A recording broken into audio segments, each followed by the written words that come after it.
My face was swollen, and I had 2 black eyes, one of which was swollen shut.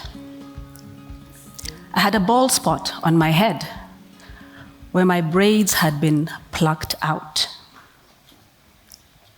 and I had a bite mark below my left thumb. All this at the hands of a man. How did I get here? I was born and brought up in Nairobi in the 70s and 80s, and my childhood and family life was fairly typical. Being the eldest child and the only girl child, I had the pressures that firstborns tend to have: take responsibility for the younger ones, be that role model in behavior and in school. I was energetic, which was code word for chaotic, as I tended to run around with my brother and male cousins, kicking balls and scaling walls, climbing trees, which earned me the nickname Wanja, which means Wanja the tomboy. I even had the short boy haircut to go with it. So I exuded energy and strength and curiosity. I wasn't one to be left behind when things were going down. And my dad was a constant in my life. He was an example to me of what love looked like, what it felt like, that hard work pays, loyalty is key, and to show compassion to others. He was my greatest cheerleader, and I vividly remember him sitting in the audience as I performed on stage at school plays, cheering me on in my swim competitions, encouraging me all the way to the end. He had a great sense of humor, and his laugh was infectious. I was a stubborn child, or so I'm told, and so in knowing this, he took the time to counsel and guide me gently with the wisdom that he dispensed. He was the quintessential man, the perfect man. Now, with my school years and university behind me, I moved back home and started off on my career. And soon thereafter, I met a man, an interesting man, with whom I fell in love. And when the time came for us to settle down, my dad rallied behind my decision. He gave lots of advice on the journey I was about to embark on, most of which I only understood once I was actually in it. He said that he would walk with me up until the day of the wedding. And on that day, there were 2 important men, the one standing next to me, who had stood by me throughout my life, guiding and caring for me, and the one in front of me who held so much hope for my future. These were the 2 men that I loved. Once I settled into the marriage, my dad's advice was I wasn't to run to him or anyone for advice because no 2 homes were ever the same. And so moving forward, I was to focus on my spouse and I and the 4 walls in our home. A few months down the road, my dad got unwell with some stomach issues, and after some tests, it turned out to be cancer. Now, 3 years before that, he had actually been diagnosed with pancreatic cancer, but he had bravely borne it, fought it, and beat it through surgery and treatment and a change in lifestyle and diet. Now, it was back with a vengeance, and the prognosis was not good. He had to be hospitalized, and the doctors advised that there was not much more that could be done. My mom wouldn't hear of this, however, and she decided to take him to India for further tests and second and third opinions. These were very trying times for us as a family as we watched my dad battle with this disease once again and lose so much weight, for he was unable to digest food. Upon their return from India, my dad was re-hospitalized once again, and a few months down the road, my dad sadly lost his battle with cancer. This was the biggest loss I had experienced in my life, and it was devastating. It rocked me to the core. I was paralyzed, I was confused, I couldn't breathe, for I didn't know a world without him in it. And so this new reality was hard for me to get around. And this loss came in the month I was to celebrate my first wedding anniversary. And from that moment forward, there was little for me to celebrate. There was a dark cloud that hung over my young marriage, and it came with sadness, it came with tears, it came with anger, it came with confusion. I tried to stay strong for my mom, who was now a widow, and my brother as well. And the support I sought from my husband didn't come, that I was craving from him, wasn't there, as he didn't know how to support me or what to do for me and with me. And I also felt guilty, for I was no longer that cheerful, happy person that he had just married a year ago. And so I tried to hide the pain and to grieve alone. And this only led to further isolation. And this marriage was one racked with challenges almost from the beginning. So, coupled with this grief, I found it difficult, almost impossible, to navigate through it all. As time went on, there was some emotional, verbal, and physical abuse, which I tried to hide from my mom, from my family, from my friends. I was desperate to make it work and to get it together.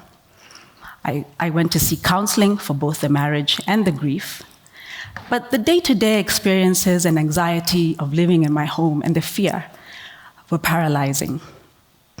And as the abuse went on, I learned to document it by going to the nearest police station and recording a report or an OB. And so the OCS and I got well acquainted. I didn't recognize myself anymore. I mean, who was I? I was that girl who would have told you, if a man ever put hands on me, I was out the door so fast. And yet here I was. And I didn't feel I had the option to go home. As my mom, I didn't want to burden her. She had just lost her husband.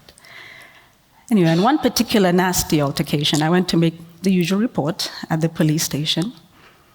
And the OCS this time looked at me in shock, and he asked me to go across the street for a cup of tea. He asked whether I had even tried to protect myself this time, because as I sat across from him, I had a swollen face with 2 black eyes, one of which was swollen shut. I had a bald spot where my braids had been plucked out on my head, and a bite mark below my left thumb. He advised that, in his opinion, he thought the injuries were getting worse, and I really should consider leaving the home.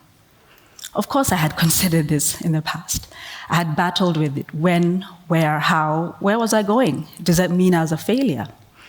But after lots of counseling and thought, I finally found the strength to inform both families of what had been going on in my home. And my distraught mother reminded me that the door to her home was always open, and I was welcome to come back at any time. And so it was with this support that I found the strength to leave my home and my marriage after 5 years. There was initial relief, but once it sunk in, I realized this wasn't the plan for my life. This is not what I had wanted at 35, having lost a parent and now on the verge of a divorce. But thankfully, the proceedings were straightforward because I had documented a lot. And so I had my divorce papers shortly thereafter. A few months down the road, life threw me another bender, as I discovered I was expectant and a baby was on the way. Now, there was no one more shocked than I, because you see, one of the challenges we had in that marriage was the inability to conceive. We had so wanted a baby. We had seen doctors. I had gone through surgery, several IVF or in vitro fertilization sessions. Gotten on our knees and prayed, pleaded with God for that child. But month after month and year after year, the child did not come. God has a sense of humor, because here I was, and a baby was on the way. I felt a flicker of joy inside of me, and I grabbed this gift and I ran with it. Having lost a parent, I was now about to become one, and I saw some hope for my future. And so I set about preparing for this child. And in 2011, Victoria, my baby girl was born. She is the most amazing, curious, happy, cute little child I had ever seen. And she was above and beyond what I had prayed for, what I had imagined in a child. I'm here to tell you God answers prayers. Now, I started a new journey of parenting on my own. And it came with all kinds of conflicting emotions. I was excited and scared at the same time, exhausted and energetic. But Victoria was above and beyond what I had asked for. And so I set about preparing a home for her, taking better care of myself, preparing for her education. I had this little person that I was going to journey through in life and explore. I so wished my dad was around to meet Victoria, to be her grandpa, her guka, to see me as a mother. When she was a toddler, around 3 or 4 years old, she once asked, why is it that she never got to meet her grandpa? She only saw the pictures around the home. And I told her it was because he was in heaven with God. To which she responded, well, okay, so let's go there then. My innocence made me catch my breath, and I had a tear in my eye. If only it was that simple. My dad had been the center and the guide through all the major shifts in my life. What I wasn't prepared for was that his death would be the greatest shift of all. And although in that loss, it rocked me to the core and I felt alone, I realized that he had prepared me and equipped me with everything I needed in this life. To stand on my own when I needed to be a parent, which he had demonstrated so well, and to fight and follow my dreams fearlessly and with focus. November 7th, last month, would have been Dad's 70th birthday. Happy birthday in heaven, Dad, and thank you. Continue to rest in peace.